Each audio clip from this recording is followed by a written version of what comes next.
নয়ন তুই আবারও বুঝিয়ে দিলি বাপ মরলে মাথা লয়। তোরা কে করিস আছে আমার বাসা আমি শেষ। রাকিব নাকি? আরে আসলে আমি জানতাম বুঝছো টাইম কটা বাজে 4:30 না। আমি জানি যেই বিপদে পড়ি না কেন আমার বন্ধু নয়ন আমার রক্তের ভাই তুই আসবি। তুই যে কোনো বিপদে পড়ি নয়ন তুই সবসময় আমার সামনে থাকবে, এটা আমার দীর্ঘ বিশ্বাস। আমি মানি কারণ যে ছোটবেলা রক্ত দিয়ে বন্ধুত্ব বাতাইছিলাম। আরে বেটা তুই যে পয়রা গেছো বিপদে পড়ছিস এই জন্য আমি আসি নাই। আমার কালকে একটা ম্যাচ চুরি হয়েছে আর উপযুক্ত প্রমাণ সহকারে আমি আদালতে গেছিলাম। আদালতে রায় দিয়েছে যে সেই ম্যাচটা তুই চুরি করছিস। সারি মা সালার কাল লাগা কি করলাম সারা জীবন ধর কাল লাগা কি করলাম কি ম্যাচ লাইট কতটা কইব হায়াস সানলাইট ওটা না হলুদ কালারের সানলাইট ওটা না তোর ওর প্যাকেট চেক কর ওর প্যাকেট। আরে ভাই প্রমাণ সহকারে আর তো কারো পকেট চেক করা লাগবে তোর না। বিশ্বাস সিসিটিভি ক্যামেরা ক্যামেরা না মানুষে মানে ডাইরেক্ট রায় ঢাকা হাইকোর্ট থেকে। এই আজকে এক সপ্তাহ থেকে দেখতাছি তুই আমার সাথে নয়নের কি একটা ঝামেলা বাড়াইতে চাইতেছস।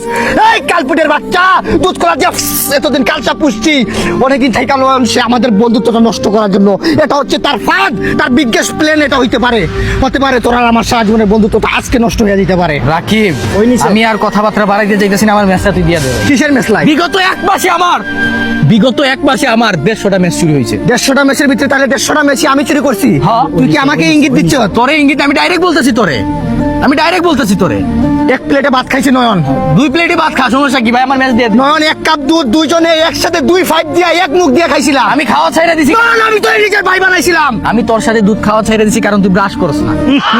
বন্ধ মুখে হ্যাঁ ভাই ম্যাচটা দিয়ে দে। ভিতরে ফাটলটা ধরাই আসছ তুই না, এই কালপিট তুই ধরাইছ না।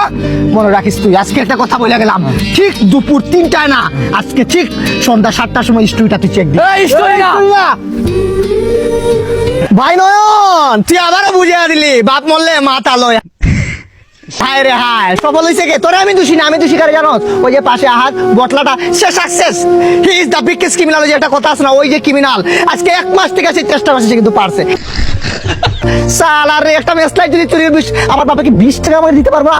নিজে ইনকাম করি বেটা, যেই টাকা মাসে উড়াই ওই টাকা তুই চোখেও দেখোস না, ঠিক আছে? কোনোদিন বইরাই করছি আর কোনোদিন করবো না। একটা কথা বলি বাবা, মেসলাইটা আমি নেই না জীবনে তুই জিনিসটা আমার শিখি নাই। কি সালাই না হলুদটা এইটা বারবার বলছিলাম নন ভাই আমি নেই নাই, এই লাইটটা না নেই নাই। দেখ তুই বিশ্বাস করাইতে পারছিস, তোর বিশ্বাস করাইতে পারে নাই। আরে বেটা আমি ভুইলা যাই, তোর মনে আছে ওই যে মা ছুটেবেলা 1 কাপ দুধ দিত? হাই রে ইস, প্রতিদিন সকালে দুধ দিত, তুই ঘরে এসে ভর্তি। আমি কি করতাম, আধা গ্লাস দুধ খাই আধা গ্লাসে পানি পুরা তুলে দিয়ে দিতাম। এটা হচ্ছে ভালোবাসার টান বেটা, ঠিক আছে? যেদিন শুনছি না তোর কিডনি ড্যামেজ, এই কথা আজ পর্যন্ত কেউ বলে নাই রে। তোর কিডনি কে দিছে জানোস?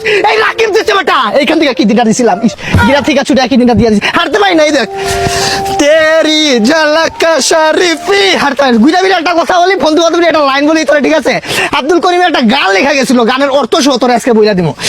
ছুটি নিন্দো না রে পার্কে কারম কানবান, কথাটা কি বলছে? অর্থ হইলো যে বন্ধু বান্ধব মেসলাই চুরি করে ওটাই হলো তোর প্রকৃত বন্ধু রে, প্রকৃত বন্ধু।